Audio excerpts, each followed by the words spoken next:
Si j'entre dans la demeure de ma maison, si je monte sur le lit où je couche, si je permets à mes yeux de dormir, à mes paupières de sommeiller, jusqu'à ce que j'ai trouvé un lieu pour l'Éternel, des demeures pour le puissant de Jacob. Lève-toi, Éternel, pour entrer dans ton repos, toi et l'arche de ta force. C'est ici mon repos à perpétuité, ici j'habiterai, car je l'ai désiré. Je bénirai abondamment ses vivres, je rassasierai de pain ses pauvres. Psaume 132, 3, 5, 8, 14, 15. Le premier facteur se trouvant à la base de la bénédiction est la satisfaction de Dieu. Dieu trouvant sa satisfaction, lève-toi, Éternel, pour entrer dans ton repos. Ici, nous avons le Seigneur venant se reposer dans sa maison. Ceci ne doit pas être interprété mentalement de façon littérale. C'est le fait que le Seigneur a une base de parfaite satisfaction, qu'il possède des choses selon sa pensée, selon son cœur, et qu'il trouve exactement ce qu'il cherche constamment. C'est ici mon repos à perpétuité. Ce qui répond au désir de son cœur lui est assuré, et il est donc possible de lui dire « Lève-toi, Éternel, pour entrer dans ton repos ». Le souci de David était que le Seigneur soit en tout premier lieu satisfait. Dans le passage que nous avons cité, vous remarquerez que David met de côté tout ce qui lui est propre. Chez David, le Seigneur tient la première place. Ramenons cela au Nouveau Testament pour l'interprétation, car c'est là que nous trouvons la signification spirituelle. Nous sommes en train de méditer sur toutes choses en Christ, et parmi ces choses, et non la moindre, se trouve la satisfaction de Dieu, la venue de Dieu pour se reposer dans son tabernacle.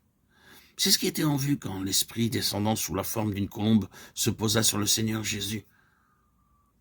La colombe retournant dans l'arche pour se reposer typifiait l'Esprit, venant se reposer en Christ. La satisfaction de Dieu.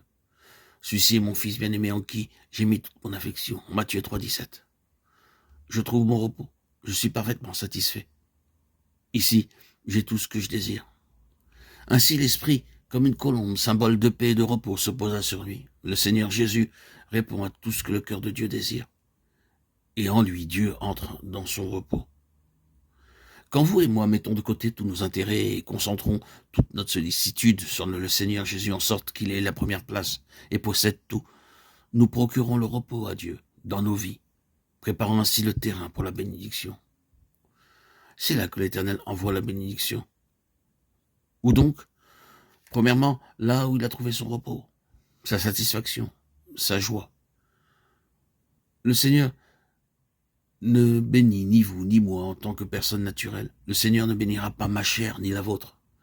La bénédiction du Seigneur vient reposer sur son Fils présent en nous. L'onction que vous avez reçue de lui demeure en vous. 1 Jean 2, 27.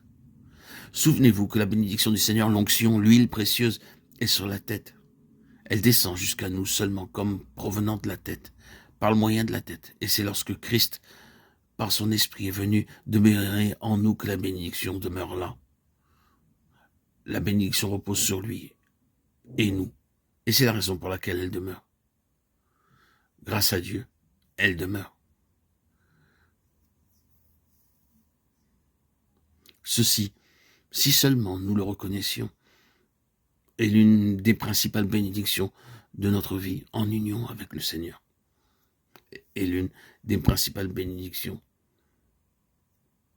de tout chrétien, de tout enfant de Dieu, de tout nouveau-né.